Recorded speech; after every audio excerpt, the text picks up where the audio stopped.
बहुत समय पहले की बात है। किसी गांव में शंकर नाम का एक वृद्ध व्यक्ति रहता था। उसकी उम्र 80 साल से भी ऊपर थी, पर वो 40 साल के व्यक्ति से भी स्वस्थ लगता था। लोग बार बार उससे उसकी सेहत का रहस्य जानना चाहते, पर वो कभी कुछ नहीं बोलता था।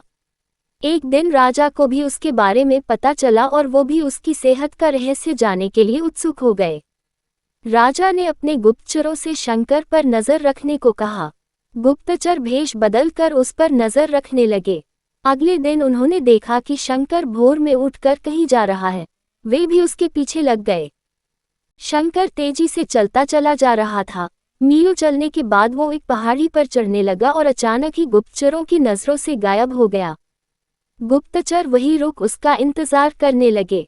कुछ देर बाद वो लौटा। उसने मुट्ठी में कुछ छोटे छोटे फल पकड़ रखे थे और उन्हें खाता हुआ चला जा रहा था। गुप्तचरों ने अंदाजा लगाया कि हो न हो शंकर इन्हीं रहस्यमयी फलों को खाकर इतना स्वस्थ है। अगले दिन दरबार में उन्होंने राजा को सारा किस्सा कह सुनाया।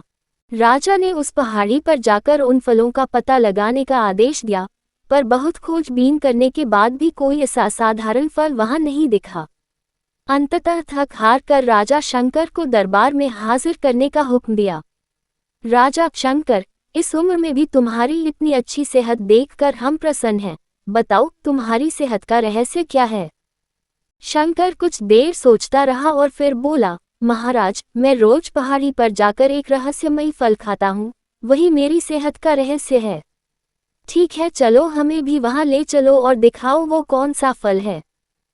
सभी लोग पहाड़ी की ओर चल दिए। वहां पहुंचकर शंकर उन्हें एक बेर के पेड़ के पास ले गया और उसके फलों को दिखाते हुए बोला, हुजूर, यही वो फल है जिसे मैं रोज खाता हूँ।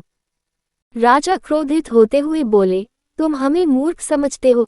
ये फल हर रोज हजारों लोग खाते हैं, पर सभी तुम्हारी तरह सेहतमंद क्यों नहीं हैं? शंकर विनम्रता से बोला, महाराज, हर रोज हजारों लोग जो फल खाते हैं वो बेर का फल होता है, पर मैं जो फल खाता हूँ वो सिर्फ बेर का फल नहीं होता, वो मेरी मेहनत का फल होता है। इसे खाने के लिए मैं रोज सुबह 10 मील पैदल चलता हूँ, जिससे मेरे शरीर की अच्छी वर्जिश हो जाती है और सुबह की स्वच्छ हवा मेरे लिए जड़ी बूटियों का काम करती है। बस यही मेरी सेहत का रहस्य है। राजा शंकर की बात समझ चुके थे। उन्होंने शंकर को स्वर्ण मुद्राएं देते हुए सम्मानित किया और अपनी प्रजा को भी शारीरिक श्रम करने की नसीहत दी। मित्रों, आज टेक्नोलॉजी ने हमारी जिंदगी बिल्कुल आसान बना दी है। पहले हमें छोटे बड़े सभी कामों के लिए घर से निकलना ही पड़ता था, पर आज हम इंटरनेट के माध्यम से घर बैठे बैठे ही सारे काम कर लेते हैं। ऐसे में जो थोड़ा बहुत फिजिकल एक्टिविटी के मौके होते थे वो भी खत्म होते जा रहे हैं और इसका असर हमारी सेहत पर भी साफ देखा जा सकता है। WHO के मुताबिक आज दुनिया में 20 साल से ऊपर के 35% लोग ओवरवेट हैं और 11% ओबीज हैं।